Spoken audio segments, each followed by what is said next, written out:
All right, folks, it's me, Primetime99. I just got this Dubai chocolate. It's always in your TikTok feed, dog. You got the Asian students walking by, looking at me funny, but this is $15, $14.99. This is some expensive stuff. You know, in Dubai, we're starting a war with Iran, so this is about to get a lot more expensive. So you better get your Dubai chocolate now. So look, in honor of Dubai, I ain't gonna lie. Let's see how this is. $15 chocolate bar. Ooh, I feel like Willy Wonka. Damn. Allah Akbar.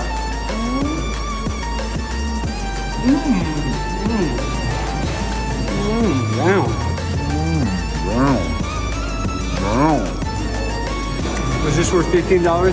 Hell to the no.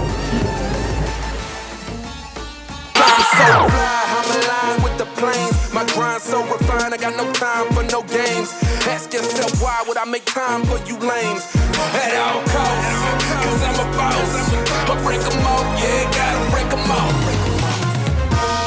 all. Ladies and gentlemen, boys and girls, children of all ages, welcome to Primetime with Alex Stein. I'm your host, Alex Stein, and we're celebrating Juneteenth. Free at last. This show is finally free at last. And I just want to say, before we have on our incredible guest, the whole crew from $1 Million Extreme, I want to pay the bills. So maybe I should put the racial jokes to the side while I do the ad read. Are you noticing signs of aging? Like maybe zoom in on me a little bit so we can try not to show the racial stuff. Okay, there we go. Are you noticing signs of aging like poor sleep, low energy, or stiff joints? Well, we all want to feel young and vibrant, but as we age, our bodies need support, guys. That's where Fatty 15 comes in. It's a groundbreaking product, the first essential fatty acid discovered in over 90 years, C15. C15 was discovered by Dr. Stephanie Vin Watson while working with the United States Navy to improve the health of aging dolphins. That's right. So now, after over 100 studies, we know it helps strengthen our cells and fight biological aging at the cellular level. A lack of C15 leads to cellular fragility syndrome, and it's affecting 1 in 3 people worldwide. But don't worry, Fatty 15 is here to help. In fact, 72% of users notice improvements within 16 weeks, including better sleep, smoother joints, and healthier skin. Fatty 15 is vegan, pure, and scientifically proven to restore long-term health. Plus, it comes in a beautiful glass jar with bamboo, and refills are shipped right to your door. Fatty 15 is on the mission to optimize your C15 levels to help you live healthier, longer, and you can get additional 15% off their 90-day subscription starter kit by going to fatty15.com/Alex and using the code Alex at checkout. All right, we like Fatty 15. I'm losing weight. You guys want to lose weight? Now we can show the things. Guys, we have an incredible crew coming on our show. They need no further introduction. Bring them on. You got Charls Carroll, Sam Hyde, Erick Hayden, and Nick Rochefort, the crew of $1 Million Extreme. Hey, what's up? Guys, how you doing, Steining? Guys, can I ask a personal question? I want to start off with a hot question. That's C15. That's actually a misnomer. It was invented by Stephanie Bin Laden. Oh. Is that true? Is she connected to the Bin Laden family that the United States government flew out on 9/11? Was she one of the ones on those planes on 9/11? That's true. And the Bin Ladens, they're actually sweet people. They're good people. They're not what you see in the media all the time. Wait, Sam, I don't know if you're being sarcastic, but I am one of the pro Bin Laden guys. I've gotten a lot of heat for being pro Bin Laden. Of course. Everybody wants to jump down your throat as soon as you start talking about try to humanize the Bin Laden family. It's a whole entire family. I'm not going to write them off because of one guy. Because of one Photoshop image. That's what I'm saying. It's a Bin Laden industrial complex. Like you have one boogeyman, and because of that, they're just, they want to kill millions of people in the Middle East. And I think the guy, he was a CIA asset, Tim Osman, not that bad of a guy. He created the Mujahideen. I mean, that's, not that bad of a guy. Okay, enough Bin Laden talk. I want to ask you guys a serious question. The year is 2017 or is it 2016 when you guys officially debuted on Adult Swim? What was the year, Sam? I think 2016. Yes. 2016. I was going to say 2015, but I can't remember. Well, I think it's 16. Yes. Well, 2017. But Sam, you were a well-known content creator, and you had a cast, a crew of I was a celebrity. Nah, well, were you a celebrity? I guess you would say that because after more of a big shot. Well, a little bit. You did the TED Talk. You were very viral after the TED Talk, right? Was that the thing? Was that the thing that put Sam Hyde on the map? Was that the thing that kind of blew Sam Hyde up? I think that definitely blew me up. Okay, blew me up big time. It did, like 9/11, like the Twin Towers. So we know exactly. That you're a well-known guy. You get this show. Your first episode, you get over 1 million viewers. This show is hot. I mean, you guys are creating good stuff. You're being controversial, but not as controversial as you're being, I guess, scrutinized in the public. And because of one blogger, you basically got canceled, Sam. I know you don't want to relive it too much, but can you tell us why trying not to. Yeah, but I don't want Don't let it drag you. You were back. just getting over it. Eric, we were just talking about this. About it. It's like Sybil. I don't remember any of it. I had to walk him off a ledge. No, we did a sketch called Jews Rock, and they read the subtext there and decided to give us the boot. That's that's ridiculous. And obviously, this was a bad thing. There was what did you know? The guy at the network, Mike Laszlo or whatever, the guy that loves you, said you guys are going to be the next hot show on the network, Sam. Obviously, that has to be very challenging when you finally make it onto a major network like that. And to lose that, how did you not get discouraged, Sam? I want to hear a positive spin on. Well, listen, Steiny, we both know this business is rife with vultures, the type of people who are up your ass every day. They're up my ass every day. They want blood. They want to be feeding you foreskin. They want you to put on makeup and be dancing around, Prancer, all this stuff. They do. They do. They put you. They put. You want to go. Yeah. The higher you want to go in the system, the more cylindrical objects you're going to be sucking and sticking in toddlers, whatever these fucking faggots do in their little parties. You know, the butt parties that we're just learning about now. These what do they call? I've known about them, Sam. No, I didn't just learn about it. I've known about these butt parties. I've been trying to get into them. I know. You're trying to get in. Yeah, I would go. You're trying to get in. Sam, if Puff Daddy invited you to a party, you're going to be honest. You're going to say that you wouldn't go to that party.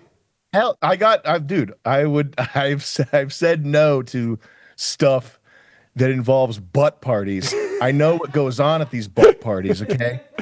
Well, you do that, you sell your soul. All these people, anybody you see on the TV pitching AstraZeneca or whatever, they've sold their soul. It's over. Once you get to that point, there's nothing. Where's the joy in your life? What are you gonna? I mean, you get money, sure, but who fucking cares? You're right. A lapdog for these freaks. You're right, but Sam, let me tell you something. I was watching. I don't even want to get into that. I want to get into the show. I think you are right that with this Hollywood, this system trying to make it, and once you are working for Adult Swim, you're basically owned. So it's better to be independent and free like you are. And I think that you've been able to cultivate a following. So really, you are Juneteenth. You're free at last. You were a slave, and now you are free. So that is. You felt the shackles of slavery in a way. I know that black people they feel like they've suffered and they have certain things that they think. I'm telling you, I've suffered more than any black person in history. I agree, and I think that is true. Okay, enough with you, Sam. Everybody knows who you are. I want to say I've watched multiple episodes of Extreme Peace, and this is one of the most well-crafted sketch comedy shows that I've ever seen. And I was telling you, one of the things, it's obviously much different than Portlandia, but what this show does that's so good that keeps your attention is that it's not just, it's like The Whitest Kids You Know. I think that's one of the greatest sketch groups of all time, one of the best. But their sketches, is always kind of one and done, always had a punchline. What I like about your show is that these sketches last the whole episode and they go back and forth, so it keeps you don't feel burdened with punchlines. We like to drag it out as long as humanly possible before leaving the viewer without a punchline. No, there's punchlines, Sam. You know that there's punchlines, but my point is.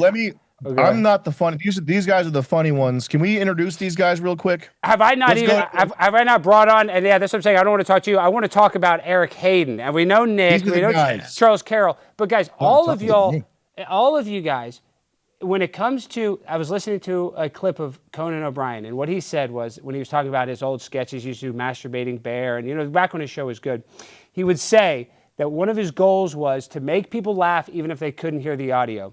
And I mean this with all due respect. Your show is so brilliant, you don't even need the audio because just the visuals are funny. And you don't even laugh. You do laugh. You don't even need to smile. You don't even need to laugh.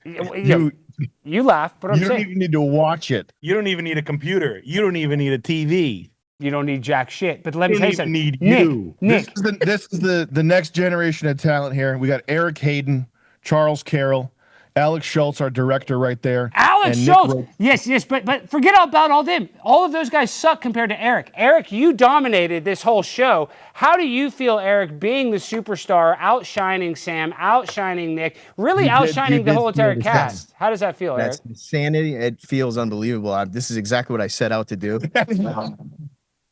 No, I'm trying to keep up with these guys. That's all I'm trying to do. Not Eric. Do not be humble. Eric, do not be humble. He grabbed me right before we started shooting. He said, "Listen to me, fat fuck. Watch me fucking tap dance on your talents. Take you out. You're an 8. I'm a 9,000." No, I appreciate it, but no, honestly, I mean, shit. I just came from Boston digging dirt. I wouldn't even call myself an actor. Somehow I'm just getting lucky. That's what I think. Well, Eric, He's too humble, Stein. Eric, He's like you. He's a humble guy, Stein. You know, I'm not humble at all. I'm saying Nick has some great sketches. The drug dealer sketch. I think Charles's sketch is my favorite one. The streamer, the internet streamer. He's like in the bubble bath. He's like, you know, being the E guy. That Charles, you do great. yeah. I'm saying you're acting crazy and bizarre, but Eric acting normal around all of you guys for some reason. I think that kind of makes him stand out because he's the only one of y'all that looks like he could actually be like a banker or a pilot or something. And so, I do think that's the idea though, because these guys are naturally funny. I'm not being humble. I just don't think I am. And I'm actually just trying to be the normal guy when you guys, you know, these guys are funny as hell. They're naturally funny. I'm not. Eric's a circus clown in his spare time. He's lying through his fucking teeth right now. I'm riding around a unicycle. He was a circus geek before he was doing construction. Yeah. well, No, there's got to be a normal guy in the mix. well, we wanted to play a little highlight. This is our highlight. This is the Erick Hayden highlight tape that we want to play a little bit. So Let's go. Let's go. Yes, Okay. Eric's super Sounds cut. good. I also like to get a little kinky sometimes. So I would call it dark pixie Barbie. All right, hold on, stop there. Yeah. Again, just still dragged out. So we'll just flow through those lines nice and smooth. Okay. Yeah, you're doing good though. Okay. I like it when my daddy gives me spankies. I don't like timeout though. I get mad when I get put in timeout and I start pouting and stomping my feet. A lot of this is falling on me. So I'm not apologizing for them, but this is a style of acting. I love improvisation, Right. but I'm not. Hey, fall down the stairs on your way I out. understand that. I'm just saying, excuse me, sir. The other actors didn't have a problem bouncing off. But I'm saying, sir, I wasn't able to give you what you needed. I think you did give us what you needed. Good, I hope so. Because, you okay? Where's the door? Where's the stairs? I know you're taking offense to this. I'm sorry. I'm taking offense to this. Can we get you back in there and Eric's tell me what you relentless. want? I think He's you the did- I think producer. you did a good job. That was his role in a couple sketches as the I producer. should have talked to them. I should have talked to them. I should have. You guys get out of his face. He's thinking about coming back. Okay. Is he actually? No. And this sketch is so great. I think that's the mother sketch with Nick is so funny, saying those lines when you guys had the actresses that had no idea. But that is even better because that guy was a real actor. So can you tell us a little bit of the backstory about that? Well, we use the same troupe of Craigslist actors in this show. So but he's not Craigslist. Wait, Sam, he's not a Craigslist. That guy's actually been on shows. That guy was a real actor. no, he's an actor. He's a real been actor. on lottery commercials, which means jack shit. I guess. Means everything. Yeah. Well, No, but we had $60 a day to be a fucking faggot. we were I think he wanted to do gay Shakespeare. well, I don't know if he was gay, but who stole that scene, guys, was the throw god. that's an Eric scene right there. Yeah. Well, Nick, how the hell do you know Harrison Beck? That guy tweeted Harrison Beck was a stud. We actually got a little clip of Harrison Beck, not just from the show. Do we have the clip of Harrison Beck talking about college? I think it's shot number 2. Let's play this real quick. This guy's a stud.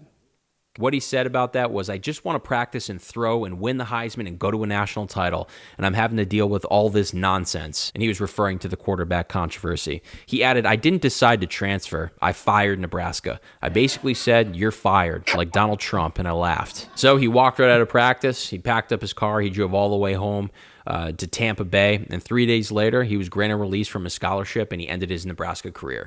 So Harrison Beck was a top 10 quarterback recruit, played for the Nebraska Cornhuskers, arguably basically like NFL light. He's a 5-star recruit. Yeah, 5-star. That's what I'm saying. He won the Elite 11, I believe, the top 11 quarterbacks. And he just was kind of a wild, he's like real Kitty Powers. How the hell did you guys get him on the show? And he dominated. I think his acting was some of the best on the whole show. He did great. Yeah, He was good. I hit him up personally. I just messaged him, and he hit me back immediately. Yeah. And then we talked on the phone, and he was super nice. Yeah, but Yeah, Sam, how he's did a you? wild- How he's a the sweetie. fuck? How the hell did you know he was going to dominate that scene? I mean, the guy's obviously.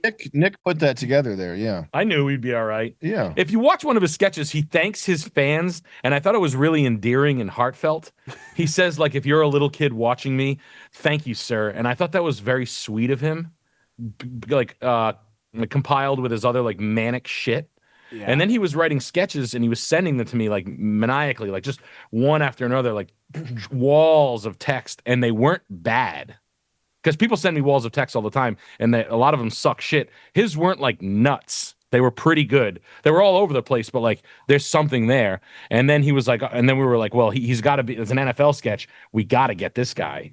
Dude, like you like football, Steiny. You know what's up. I'm a diehard. You're an ex-college football player. You played college football. A lot of people don't know that about you, Nick. That you were a 0-star recruit, but you know, a great athlete nonetheless, Nick. Right? But the fact that you could recognize Harrison Beck's greatness because his clips are so funny. Do we have a clip of him throwing the football? Shot number 3. Is that him throwing the football into the damn net? Shot 3 is what we just played. Okay, Shot 2, I think, is that but one. his Instagram, he can bomb fucking 70-yard balls into a net from fucking 70 yards away in a park. the guy has a cannon. His arm is unbelievable. He throws these footballs 100 yards into a net perfectly. So I just couldn't believe that he made a cameo on the show and dominated. So that was, once again, brilliant casting. Couldn't have seen that. A guy that's I've never seen other than, you know, on social media doing those throws.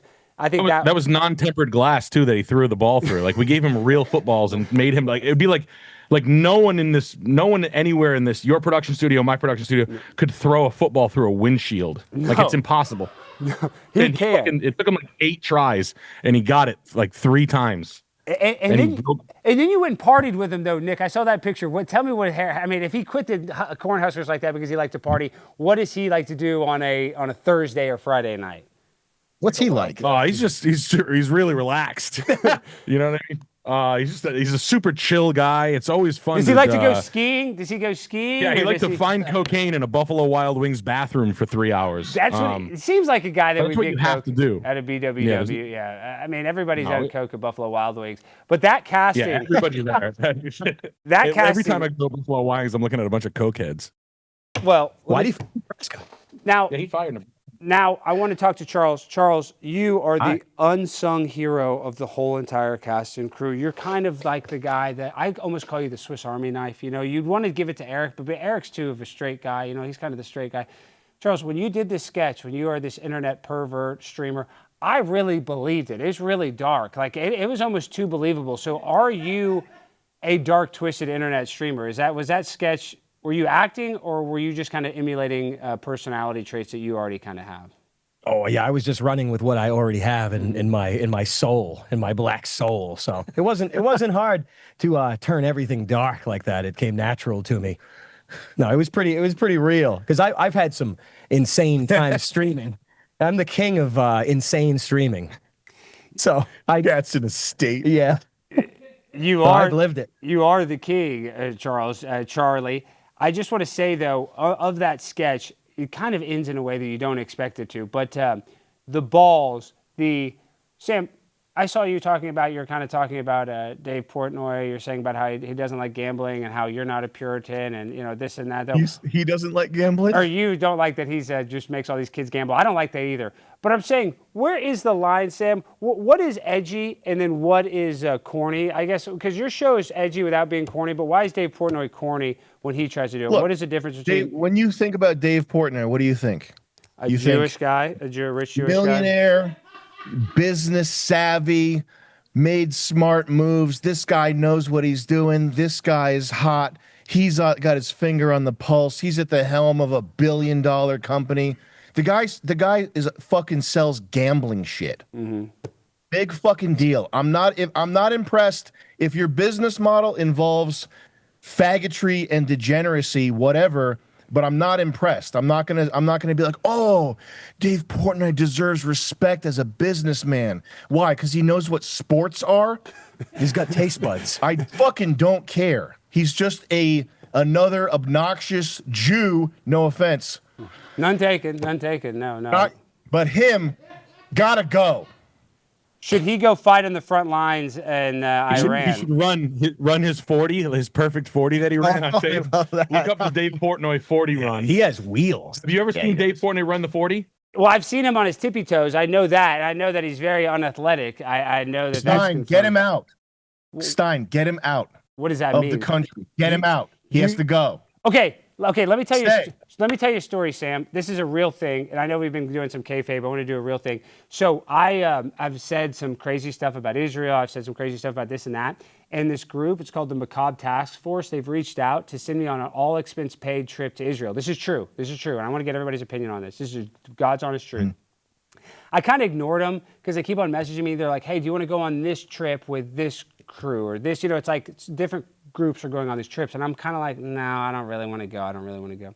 But I sent him an email the other day. Dave Portnoy said, I want to send this Mo Khan who said F the Jews to Auschwitz. Did you see that? That obviously went viral. Mm-hmm. So he's going to send you to the racquetball club? Well, Jake Shields tweeted out, hey, I want to go to Auschwitz with Alex Stein. Would you pay for that, Dave? And so Dave didn't respond because he hates me because I brought a naked homeless guy that was on Fishtank, to his office, to his studios. Because he invited me on his podcast and then disinvited me, the day later. It's a very weird thing. So that's where my heat was. But I get invited to go on these trips to Israel, and I'm just like, I don't want to go. The last thing I want to do is a picture of me kissing that wall. I mean, that's the last thing I want to do. But they make you do that. They make you do that, and they make you tweet about it. But listen, so this is They hump. Some people hump it. Yeah, you got to. I'm going to spread my cheeks and put my hole on the wall if that's allowed. I would do that. I would actually touch hole to the wall. But say the same words you'd say if you were fucking a girl. Mm-hmm. Why would they be kissing the wall of like a Roman fortress or something? Or what the hell? Why are they doing that for? That is kind of odd if you think about the heat with the Romans. But real quick, let me go back to my story. So they keep on sending me these messages. Hey, do you want to go on this free trip to Israel? You can bring Tucker Carlson. I'm like, okay, yeah, Tucker's going to come on a trip to Israel with me. Like they're always sending me these kind of nice messages. That's all I'm going to say. Nice messages. The other day, Jake Shields tweets, I want to go to Auschwitz with Alex Stein. So I tweet Jake. I send him a message. I go, hey, Jake, I can't get us a free trip to Auschwitz, but I can get us a free trip to Israel. Would you want to go? He says, yeah, I'd be interested, if they don't throw me in jail. So I send, and I've been messaging these Israelis on WhatsApp, and I haven't confirmed anything, but I sent them a message, and I want to get all your opinion on this, and this is, should I be scared or not? Sometimes I don't respond to their messages, but I sent them the last one when this thing went viral. I said, hey, my friend is a Holocaust denier, and he's interested in coming on the trip to Israel with me. What do you guys think about that? I was almost saying it because I kind of wanted them to stop hitting me up. Not only were they so interested, they called me 27 times on WhatsApp because they want Jake Shields to come to Israel that bad. So my question for you, are they going to kill me and Jake Shields if we go on an all-expense paid? Yeah, sounds it. I wouldn't go there. Stein, no bullshit. You just be careful, man. I wouldn't go there. That's a real thing. This is not a joke. And I thought that was really weird after I said the Jake Shields thing, how much more there. Pretty trustworthy. Yeah. So should I? 27. So you're saying 27, is that code? Is that some Kabbalistic code? Well, it adds up to 9. So it's like a 9 thing. It is a 9 thing. What about the 11 7 times? Just wait for the 11.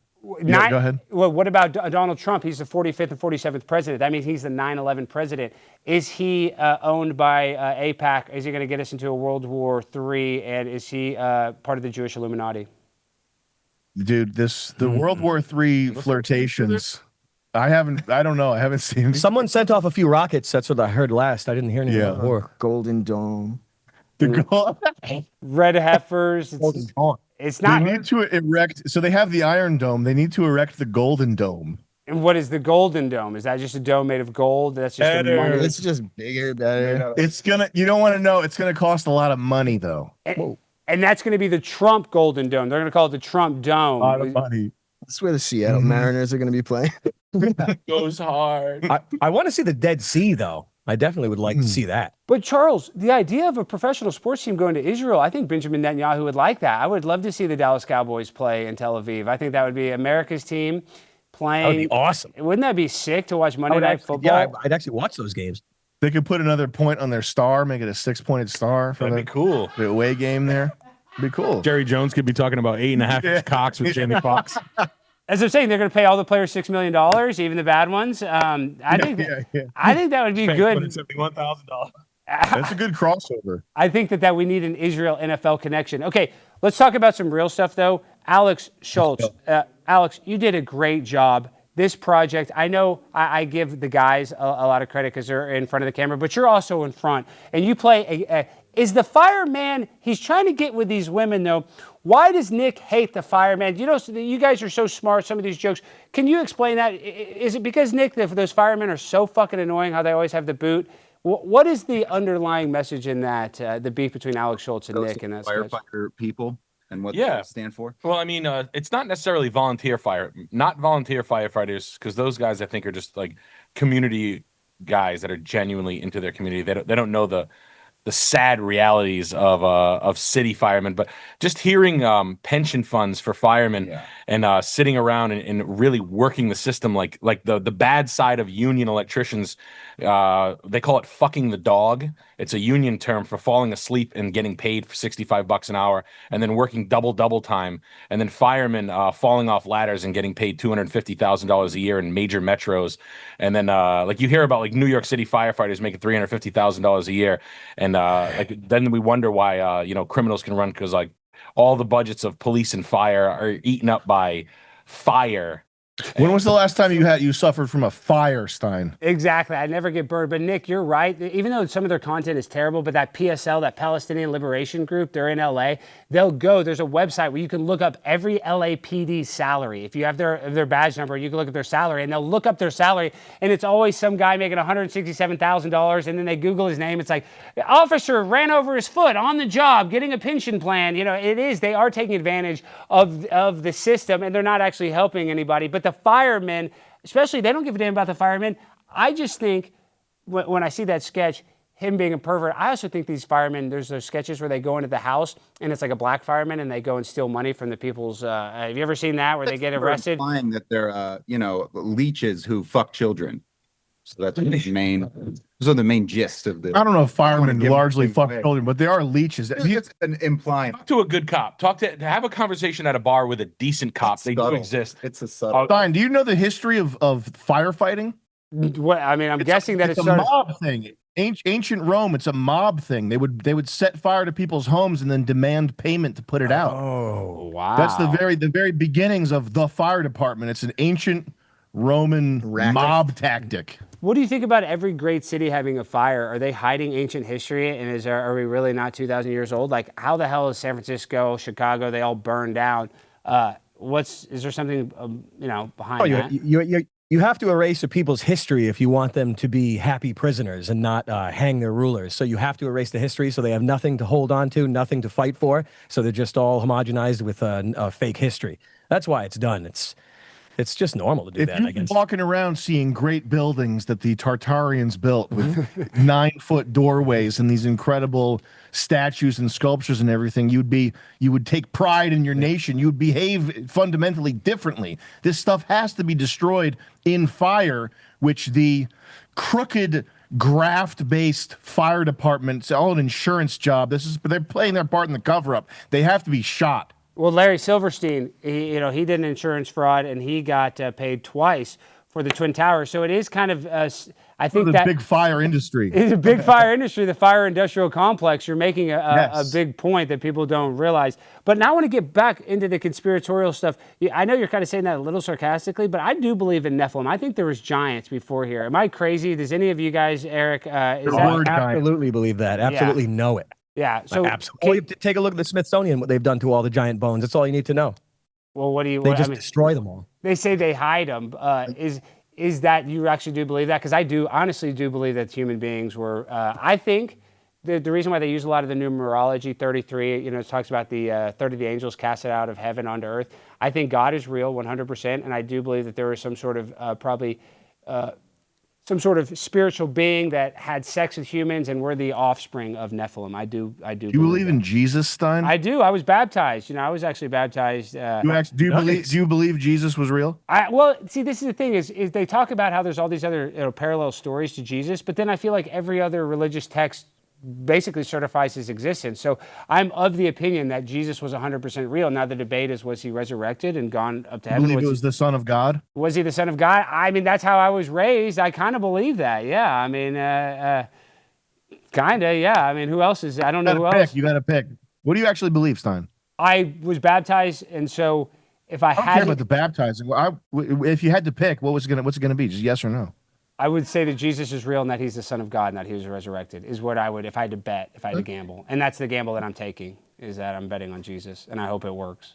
Now that's good gambling. Yeah, that we support. No, that's a bet that Dave Portnoy's not willing to make. No, that's a bet he would never make. Not even for $1 billion man. trillion dollars, he would never bet on No. Jesus. Because I think spiritually we probably are supposed to follow Jesus. And then, real quick though, I want to go back to the artistic. This show, what's so brilliant about it is the transition, the art. Why do we live, Sam, in this postmodern world where every building looks like a Costco? The new Texas Ranger Stadium looks like a damn Costco. Why have we lost, even in our TV shows, every show that you watch on Netflix doesn't have the same level of artistry that you guys have? Why have we lost that in the media and architecture and every aspect of our modern lives?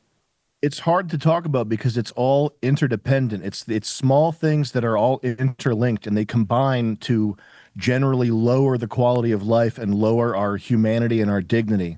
And if you start talking, you can pick any one thing to start talking about it, whether it's the racial disintegration that's being pushed on certain groups of people. Stuff, you can pick any thread to start pulling apart, and you can go off for 2 hours and sound crazy. But it's just because every possible attack surface on humanity right now is under attack, and that's why the quality of life is being lowered across the board for everybody. Well, Sam, you're exactly right, because you can look at like homeless architecture, how they have specific architecture so a homeless guy can't even sit on a bench. Like they don't even want you to be able to sit on a bench. And then I was watching another video on YouTube about how the airport terminals at Heathrow Airport are purposely drab and don't have stuff in certain areas because they want you to go where all the shops are and stuff. So we purposely make stuff ugly and gross in order to encourage people to shop and waste money on shit that they don't need. So is this done? So you're telling me that they're doing this? This is a targeted attack of a lack of artistry done to demoralize us? It's a combination. It's like anything. It's a combination of targeted attacks and just the sort of natural phenomena that arise when there's introductions of new technology and new ways of life. And there are certain technologies and ways of life that are so advantageous to use that if you don't use them, you get left behind in the dust. It's not necessarily because someone top down is imposing these structures on society all the time. It's just that the combination of these effects leads to this degradation that's happening. I know. I mean, it just feels like every building that you see, there's nothing left in the gas tank. So I think that I don't know if you guys would agree with me, but we are getting dumber as a civilization. And you look at Idiocracy is basically a documentary. So how do you guys, Sam, and I want to ask you first, but I'd really like to get Charles. The black pill, Yeah. Stein, the black pill, there's black pills everywhere. It's to be cynical. You sound like the smartest guy in the room if you're the most cynical person in the room, and you say that the sky is falling and everything's ending, because you are right 99% of the time, and in 99% of the circumstances that you can look at. You're correct if you say this is bad. You know what I mean? Yeah. Cynics are correct. The flip side of that, though, is that the reason we're here is because we're the product of innumerable battles across time and space that have been won by the optimists, by the people who try. So the antidote to the black pill is just to be the 1% that is actually trying to push things forward, to hold together society, to hold together a local bubble of strength and safety, and do good work. And that's what, we look around, there's bad stuff everywhere, but there's also good stuff everywhere. Life is a preposterously, miraculous gift. And the reason for all the good stuff that there is in life, it's not because some smart aleck 2,000 years ago was like, everything's bad. It's because, 2,000 years, the people that we come from, they fought to continue existing and to make life better for their descendants.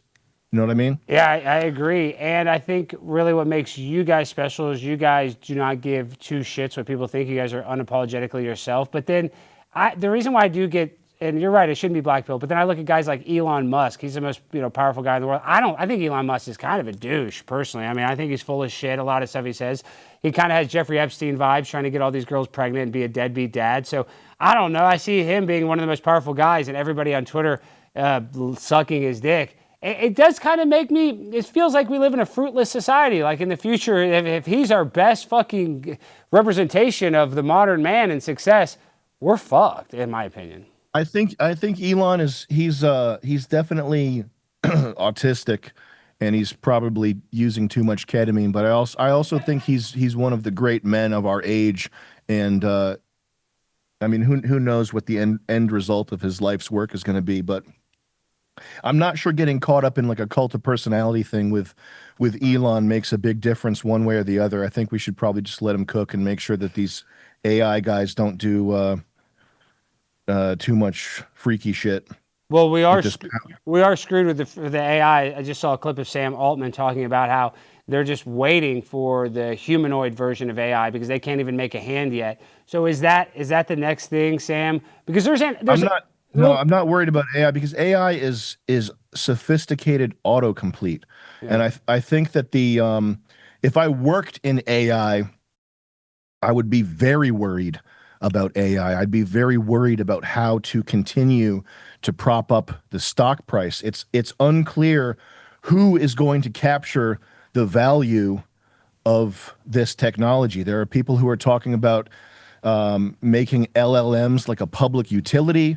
There's people like if I were in AI, I'd be frantically worrying and trying to figure out who is going to come out on top as the sort of Apple or Google of AI. But as an outsider, I'm not really worried about it because there was that thing. I think Apple published a paper recently, and there have been a few people who have been talking about this, like knowledgeable people who've been talking about how pursuing LLMs is orthogonal to, meaning it's an entirely different direction from anything that could look like AGI, which is sort of the sci-fi definition of AI, artificial general intelligence, meaning a computerized construct that functions like a human brain.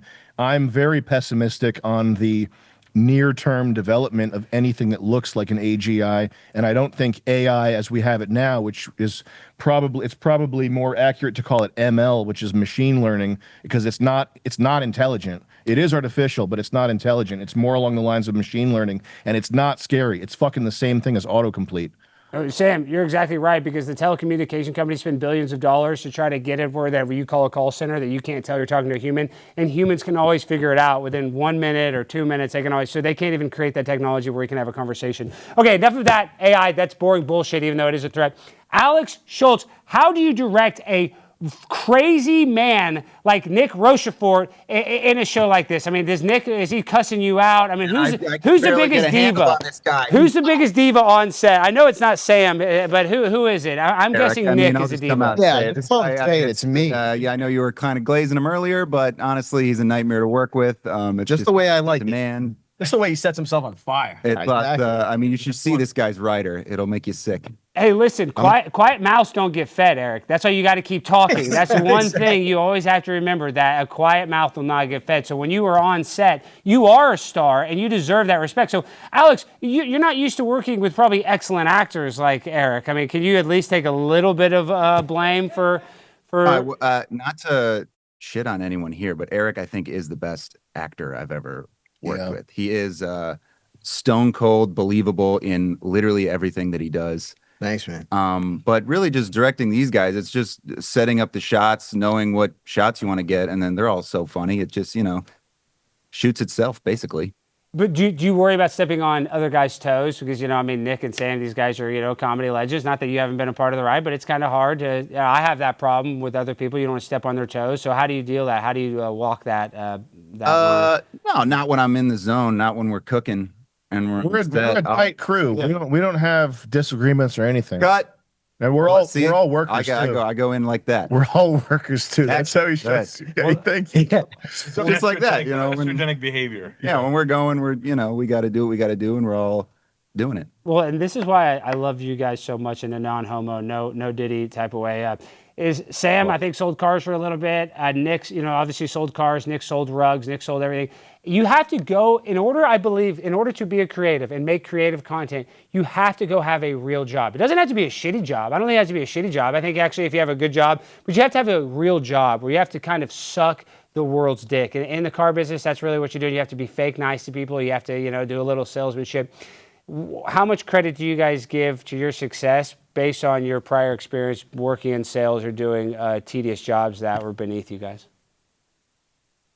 Yeah, I think anything good is forged in suffering. So that's probably why I wanted to do comedies, because everything else is kind of tough. Well, there's a project in it. It's literally like if you act like 5 plumbers trying to like rough plumb a house, or 5 electricians trying to rough wire a house, and you know there's like you need shot X, Y, and Z.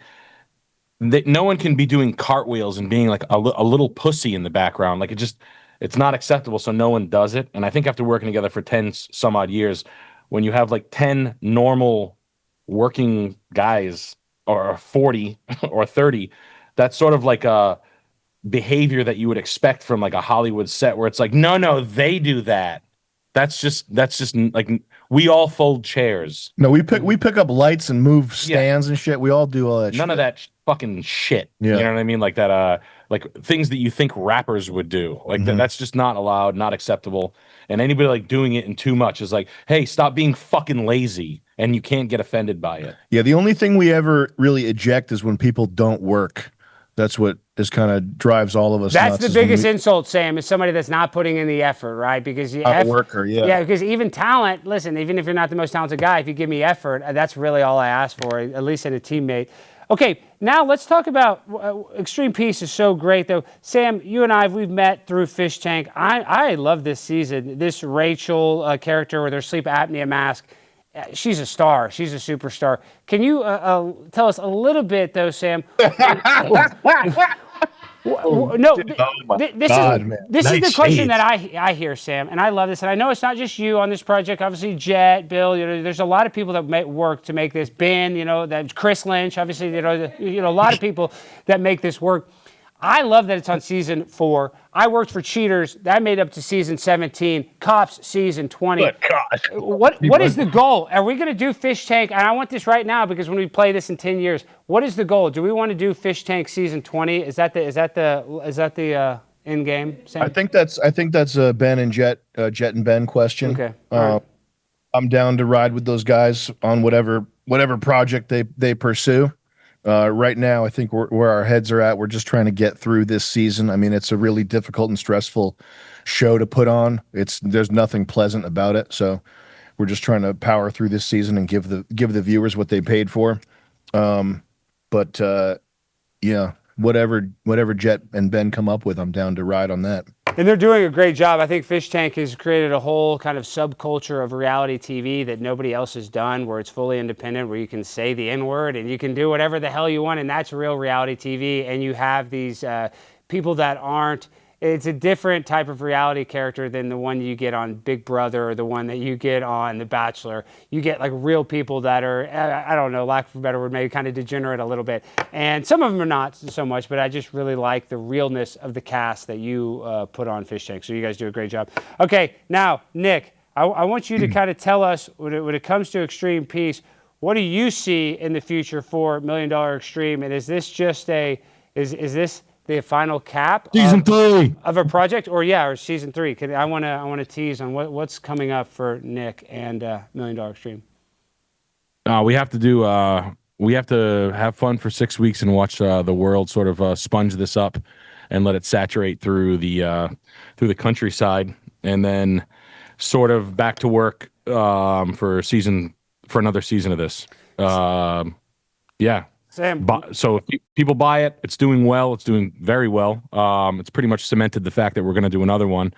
And then, this is not, when you do sketches, there's a lot more production as far as like, there's a lot more forethought with non-live, so we want to make sure that it's staying dynamic and it's staying rolling, and that we're hitting as many new notes and good notes and familiar notes and sentimental and things like that as the composition like progresses, and it like it expounds upon itself, I think. And like working with these guys, and like we sort of hit our rhythm here after doing a year of stand up together and shooting the show for 2 years, making the show, everybody working kind of head down.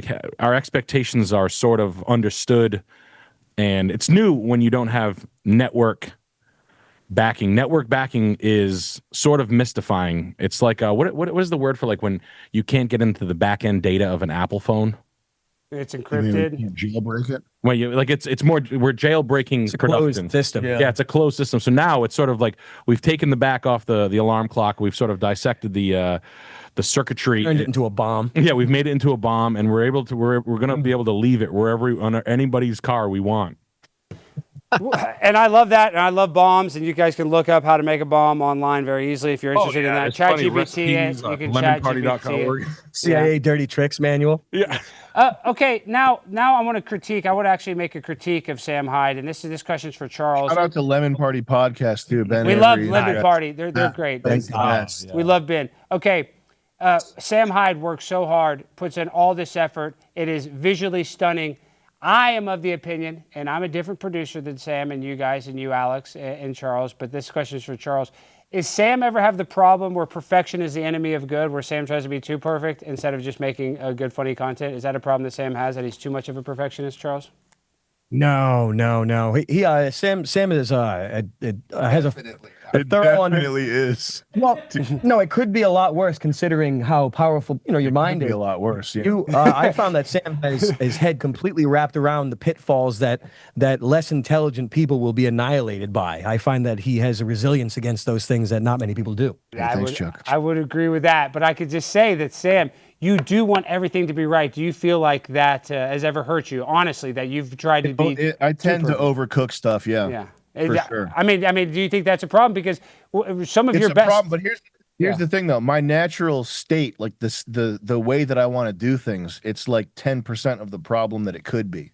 So it's just a setback that I have to deal with. But everybody has, pros and cons. They have sort of internal flaws that they have to fight in order to get by or do what they got to do. So that's one of the things that I have to fight against. Yeah, for sure, is overcooking things and being a perfectionist. Absolutely. And that's a good problem to have. I mean, I wish I had that problem, but I really don't. I'm not perfect at anything. I've come to that realization. Imperfection. Eric, but if anybody was perfect on this show, you were the closest thing to it. I mean, I really. What the hell are you supposed to deal with all these compliments? Well, Eric, I'm saying I'm about to poach you. I need you to join my crew. So how much would it cost to get you to leave them and do $1,000 normal? Yeah. This is the construction god right here. It'd have to be something astronomical, like $900. How do you hire a god? Triple what they paid me for the season. Literally, I pay some of my employees in just Olive Garden gift cards. So I mean, if that would be. That's enticing. Get breadsticks in your checks. Do you like breadsticks? Unlimited breadsticks. I can offer you that. I mean, I know Charles probably doesn't want them, but Nick might like that. Nick, are you considering leaving? And joining my crew maybe? And I was thinking about it. I was gonna leave that. I'm gonna go work for Barstool. I want to do the pizza reviews. I want to do the hot dog reviews after that, or the walnut sauce reviews with Dave Portnoy. Okay. Now this is because I don't want to piss off Sam, but I want to ask you guys. Sam is too humble to talk shit about Tim Heidecker, and you guys didn't want to mention it. But No. Stein, enough with this. Okay. He's a good guy. He funded World Peak Season 3. No, Tim did Tim and Eric show. It was a legendary show. He did help get us canceled. I don't care though. It's all good. Because he gave us money. But Sam, I care. I care, Sam, because you know why? Fine. Well, listen. Then you beef with him. Well, I am going to go beef with him. I will. I would literally go talk shit to him in his face right now. You're a tall kid. He might fuck you up, dude. He's tough as shit. Can't, dude. He's lost all that weight. Maybe. Did you see him? He'd say that, Stein. No, he plays football. They're tough as shit, dude. And he's listening. He's listening. He's listening. Bigger battles. He's got bigger battles. He's got those big fake teeth now, though. I mean, have you seen how terrible his teeth look? They look absolutely horrible, Sam. Have you seen his recent veneers? No, I haven't seen. They're garbage. Is he doing it as a joke? No, I don't know. It's hard to tell if he's doing it as a joke, but he has. I'm sure he's doing it as a joke. It doesn't matter though. It's all good. He's trolling you, Stein. Stein, you're falling for AI, Stein. Getting under his skin. Yeah, those fucking teeth. Well, but when he has the big chompers like that, it looks like shit. It looks like shit. Okay, Sam, it is Juneteenth. I know this is a holiday that is very important to you as a black man, as a wigger. Can you explain what does it mean to be a wigger, Sam?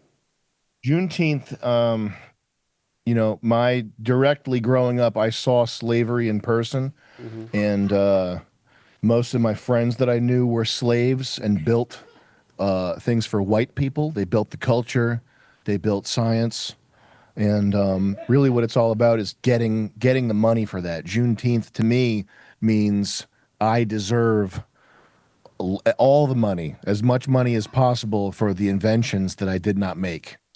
Well, they did build the White House, and I just want to say we do have special watermelon. We have cotton-infused watermelon. But a friend of our show and a friend of yours, Charleston White, he has a little different opinion. Let's play SOT number 7. I want to get your guys' reaction of what Charleston thinks of Juneteenth. Them giving us a day for Juneteenth, they acknowledge you guys were our slaves. And not only that, you guys found out 2 years later. So we gonna celebrate that y'all found out 2 years later. That's a spit in the face. To celebrate the end of slavery, and that wasn't the end the day we found out. We found out 2 years later. So we celebrate the fact that we found out 2 years later than everybody. So now this is what happens. Capitalism trumps citizenship. What do you mean by that, Charleston? Now you got Juneteenth shirts in Walmart, Target. They benefit off this now. We don't. You're not going to see a bunch of black people being able to sell out of these Juneteenth stores and Juneteenth posters like they do for the 4th of July. So now the capitalist wins off this, not black people. We was already celebrating the holiday. We was already celebrating it, so we lose.